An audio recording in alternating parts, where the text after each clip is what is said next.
ಮಧ್ಯಪ್ರಾಚ್ಯದಲ್ಲಿ ಆಗ್ತಾ ಇರುವಂತಹ ಯುದ್ಧ ದಿನೇ ದಿನೇ ಅತಿರೇಕಕ್ಕೆ ಹೋಗ್ತಾ ಇದೆ. ಒಂದ್ ಕಡೆಯಲ್ಲಿ ದುಬೈ ಏರ್ಪೋರ್ಟ್ ಬಳಿ ಇರಾನ್ ಡ್ರೋನ್ ದಾಳಿಯನ್ನ ಮಾಡಿದೆ. ದುಬೈ ಏರ್ಪೋರ್ಟ್ ಬಳಿ ಇರಾನ್ ಡ್ರೋನ್ ದಾಳಿಯನ್ನ ಮಾಡಿದೆ. ದುಬೈ ಅಂತಾರಾಷ್ಟ್ರೀಯ ವಿಮಾನ ನಿಲ್ದಾಣದ ಬಳಿ ಅಟ್ಯಾಕ್ ಅನ್ನು ಮಾಡಿರುವಂತದ್ದು. DXB ಟರ್ಮಿನಲ್ ಬಳಿ ದಟ್ಟವಾಗಿ ಬೆಂಕಿ ಆವರಿಸಿಕೊಂಡಿದೆ. ಹೊತ್ತಿ ಉರಿತಾ ಇದೆ ಟರ್ಮಿನಲ್ ಸಂಪೂರ್ಣವಾಗಿ.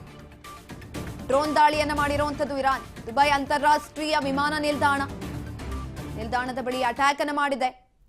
ಡ್ರೋನ್ ದಾಳಿಯನ್ನ ಮಾಡಿದೆ. ದುಬೈ ಏರ್ಪೋರ್ಟ್ ಬಳಿ DXB ಟರ್ಮಿನಲ್ ಬಳಿ ದಟ್ಟವಾಗಿ ಹೊಗೆ ಕೂಡ ಆವರಿಸಿಕೊಂಡಿರುವಂತದ್ದು ನೀವು ದೃಶ್ಯಗಳಲ್ಲಿ ನೋಡ್ತಾ ಇರಬಹುದು. ಇದೀಗ ದಾಳಿಗೆ ಪ್ರತಿದಾಳಿಯನ್ನ ಮಾಡ್ತಾ ಇದೆ ಇರಾನ್ ಕೂಡ. ಪ್ರತೀಕಾರವನ್ನ ತೀರಿಸಿಕೊಳ್ಳೋದಕ್ಕೆ ಡ್ರೋನ್ ದಾಳಿಯನ್ನ ಮಾಡಿರುವಂತದ್ದು ಇರಾನ್. ಇನ್ನೊಂದ್ ಕಡೆ ಇಸ್ರೇಲ್ ಕೂಡ ದಾಳಿಯನ್ನ ಮಾಡಿತ್ತು. ಇಸ್ರೇಲ್ ದಾಳಿ ಮಾಡಿದ್ದಕ್ಕೆ ಪ್ರತೀಕಾರವನ್ನ ತೀರಿಸಿಕೊಳ್ತಾ ಇದೆ. ದುಬೈಗೆ ತೆರಳಬೇಕಾಗಿದ್ದಂತಹ ವಿಮಾನಗಳು ಡೈವರ್ಟ್ ಆಗಿದೆ. ತಿರುವನಂತಪುರಂ ದುಬೈ ವಿಮಾನ ಸಂಚಾರ ರದ್ದಾಗಿದೆ. ದುಬೈಗೆ ಹೊರಟಿದ್ದ ವಿಮಾನ ತಿರುವನಂತಪುರಂಗೆ ವಾಪಸ್ ಆಗ್ತಾ ಇದೆ. ದುಬೈಗೆ ಹೊರಟಿದ್ದಂತ ಎಮಿರೇಟ್ಸ್ ವಿಮಾನ ವಾಪಸ್ ಆಗ್ತಾ ಇರುವಂತದ್ದು. ದುಬೈಗೆ ತೆರಳಬೇಕಾಗಿದ್ದಂತಹ ವಿಮಾನಗಳು ಇದೀಗ ಡೈವರ್ಟ್ ಆಗ್ತಾ ಇದೆ. ಯಾಕಂತ ಅಂದ್ರೆ ಡ್ರೋನ್ ದಾಳಿಯನ್ನ ಮಾಡಿದೆ ಇರಾನ್. ಹಾಗಾಗಿ ಅಲ್ಲಿ ಹೊಗೆ ಕೂಡ ಆವರಿಸಿಕೊಂಡಿರುವಂತದ್ದು. ಈ ನಿಟ್ಟಿನಲ್ಲಿ ತಿರುವನಂತಪುರಂ ದುಬೈ ವಿಮಾನ ಸಂಚಾರ ರದ್ದಾಗಿದೆ. ದುಬೈಗೆ ಹೊರಟಿದ್ದಂತಹ ವಿಮಾನ ತಿರುವನಂತಪುರಂಗೆ ವಾಪಸ್ ಆಗ್ತಾ ಇದೆ.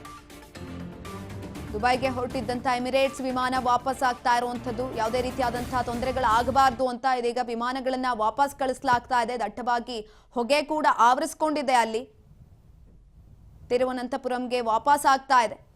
ದುಬೈಗೆ ತೆರಳಬೇಕಾಗಿದ್ದಂತಹ ವಿಮಾನಗಳು. ಇರಾನ್ ಡ್ರೋನ್ ದಾಳಿಯನ್ನ ನಡೆಸಿತು.